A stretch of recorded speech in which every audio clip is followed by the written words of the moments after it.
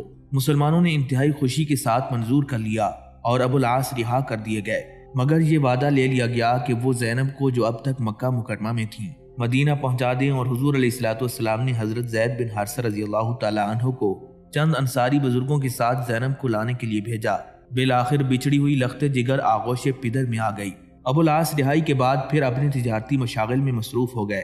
فتح مکہ سے کچھ دن پہلے قریش کا سامان تجارت لے کر ملک شام گئے۔ وہاں سے واپسی میں راستے میں مسلمانوں نے روک کر ان کا کل سامان چھین لیا۔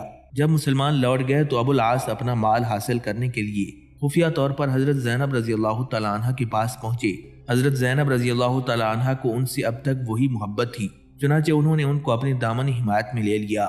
صبح کے وقت جب مسلمان نماز پڑھنے کے لیے گئے تو زینب نے بلند آواز سے اعلان کیا، مسلمانوں، میں نے ابو العاص کو پناہ دے دی ہے۔ حضور نبی اکرم صلی اللہ علیہ وآلہ وسلم نے سلام پھیرنے کے بعد فرمایا، لوگوں کیا تم نے کچھ سنا؟ سب نے عرض کیا، جی ہاں۔ حضور نبی اکرم صلی اللہ علیہ وآلہ وسلم نے ان کی بدگمانی دور کرنے کے لیے فرمایا، اس ذات کی قسم جس کے ہاتھ میں محمد کی جان ہے، اس سے پہلے مجھے اس واقعے کا کوئی علم نہیں تھا۔ ابو العاص مسلمانوں سے پناہ کا خواہاں ہے۔ اس کے بعد نبی علیہ الصلوۃ والسلام کاشان اقدس پر تشریف لائے اور حضرت زینب رضی اللہ تعالیٰ عنہ سے فرمایا، جان پدر، اپنے شوہر کی خاطر و مدارت میں کوئی کمی نہ کرو، مگر تم قانون اسلام کی روح سے ان پر حرام ہو۔ حضرت زینب رضی اللہ تعالیٰ عنہ کو یہ ہدایت دے کر پھر آپ باہر تشریف لائے اور مسلمانوں سے فرمایا کہ تم لوگ میری اور ابو العاص کی قرابت سے واقف ہو، ان کا جو مال تمہارے قبضے میں ہے اگر اس کو احسان کر کے واپس کر دو تو زیادہ بہتر ہے، اور اگر واپس نہ کرو تو وہ خدا کا عطیہ اور تمہارا حق ہے، مجھے کوئی اعتراض اور اصرار نہیں ہے۔ اس کے جواب میں سب نے ایک زبان ہو کر عرض کیا، یا رسول اللہ صلی اللہ علیہ وسلم، ہم سارا سامان واپس کرنے کو تیار ہیں۔ چنانچہ ابو العاص کو ان کا کل مال واپس مل گیا اور اس میں کوئی معمولی چیز بھی باقی نہ رہی۔ وہ یہ مال لے کر مکہ مکرمہ گئے اور جن جن لوگوں کا جو سامان تھا سب کو پہنچا دیا۔ حساب و کتاب چکانے کے بعد پوچھا، اب تو کسی کا مال باقی نہیں ہے؟ سب نے کہا، نہیں، خدا تم کو جزائے خیر دے، ہم نے تمہیں وعدہ وفا کرنے والا اور کریم پایا۔ سب کو مطمئن کرنے کے بعد حضرت ابو العاص رضی اللہ تعالیٰ عنہ نے کلمہ شہادت پڑھ کر ببانگ دہل اپنے اسلام کا اعلان کیا اور کہا کہ میں مدینہ ہی میں مسلمان ہو گیا ہوتا، لیکن محض اس خیال سے کہ تم لوگوں کو یہ بدگمانی نہ ہو کہ میں نے تمہارا مال ہضم کرنے کے لیے اسلام قبول کیا ہے، میں اب تک رکا رہا۔ اب جب کہ خدا نے مجھے تمہارے حساب و کتاب اور تمہارے بار سے سب کدوش کر دیا تو اس وقت میں نے اسلام کو ظاہر کر دیا۔ حضرت ابو العاص رضی اللہ تعالیٰ عنہ مکہ مکرمہ میں اعلان کر کے مدینہ واپس آئے اور یہاں باقاعدہ مشرف با اسلام ہوئے۔ ان کے قبول اسلام کے بعد حضور نبی اکرم صلی اللہ علیہ وآلہ وسلم نے حضرت زینب رضی اللہ تعالیٰ عنہ کے ساتھ ان کے نکاح کی تجدید نہیں کی بلکہ گزشتہ نکاح برقرار رکھا، لیکن بعض روایتوں کی روح سے تجدید فرمائی تھی۔ ناظرین، حضرت ابو محذورہ رضی اللہ تعالیٰ عنہ 8 ہجری میں مشرف با اسلام ہوئے۔ ان کے اسلام لانے کا واقعہ یہ ہے کہ ابو محذورہ چند مشرکین کے ساتھ کہیں جا رہے تھے۔ ٹھیک اسی وقت حضور علیہ الصلوۃ والسلام غزوہ حنین سے واپس تشریف لا رہے تھے۔ راستے میں ایک مقام پر منزل ہوئی، مؤذن نبوی نے نماز کے لیے اذان دی۔ ابو محذورہ کے ساتھیوں نے اذان کی آواز سنی تو بطور مذاق ان کی نقل اتارنے لگے۔ ابو محذورہ نے بھی نقل اتاری۔ ان کی آواز نہایت دلکش تھی، اس لیے مذاق میں بھی دلکشی باقی رہی۔ حضور نبی علیہ الصلوۃ والسلام نے آواز سن کر اذان دینے والوں کو بلا بھیجا۔ یہ لوگ آئے تو آپ نے پوچھا، ابھی کس نے بلند آواز سے اذان دی تھی؟ ابو محذورہ کے ساتھیوں نے ان کی طرف اشارہ کر دیا۔ حضور نبی علیہ الصلوۃ والسلام نے سب کو واپس کر دیا اور انہیں روک لیا۔ سرکار دو عالم صلی اللہ علیہ وآلہ وسلم نے ابو محذورہ سے اذان دینے کی فرمائش کر دی۔ ابو محذورہ کو یہ فرمائش بہت گراں گزری، لیکن انہیں انکار کی جرت نہیں تھی۔ ان کو اذان سے پوری واقفیت بھی نہیں تھی، اس لیے نبی علیہ الصلوۃ والسلام نے انہیں بتایا۔ انہوں نے آپ کی زبان سے سن کر اسی کو دہرا دیا۔ زبان نبی کا یہ اعجاز تھا کہ اس مرتبہ اذان دینے میں زبان کے ساتھ دل بھی لا الہ الا اللہ محمد رسول اللہ پکار اٹھا۔ ابو محذورہ جو ابھی چند ساعت پہلے اذان کا مذاق اڑاتے تھے، اسلام کے ہلکا بگوش ہو گئے۔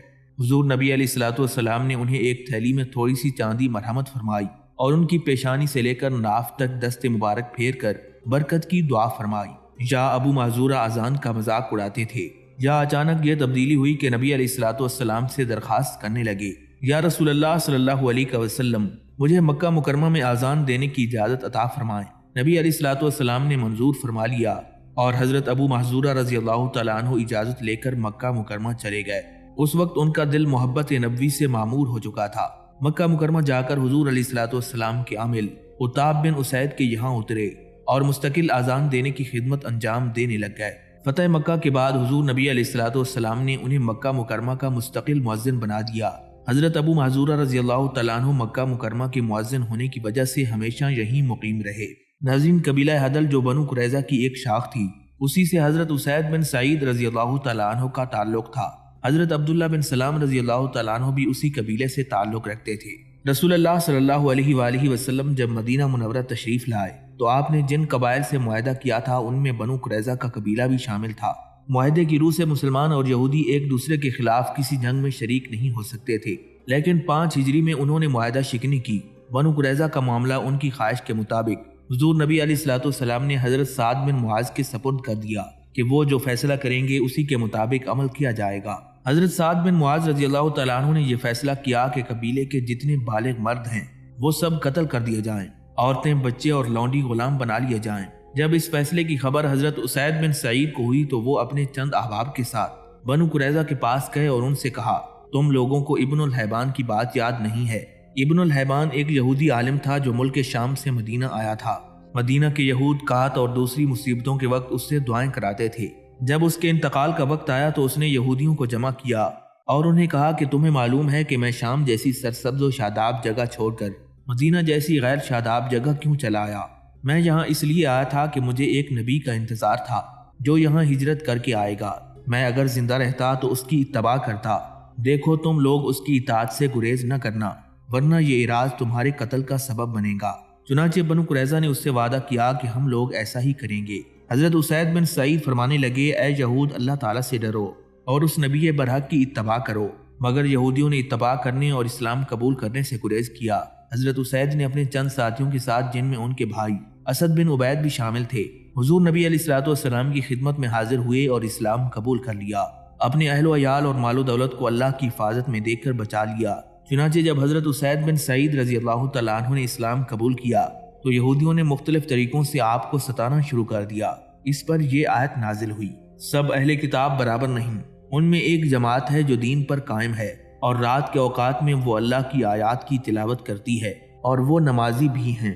ناظرین، حضرت بشیر بن معاویہ رضی اللہ تعالیٰ عنہ اسقف پادری کے بھائی تھے۔ اہل نجران کے پاس جب حضور نبی علیہ الصلوۃ والسلام کا نامہ مبارک پہنچا تو انہوں نے ایک وفد آپ کی خدمت میں دریافت حال کے لیے بھیجا۔ یہ وفد مدینہ منورہ سے نجران واپس ہوا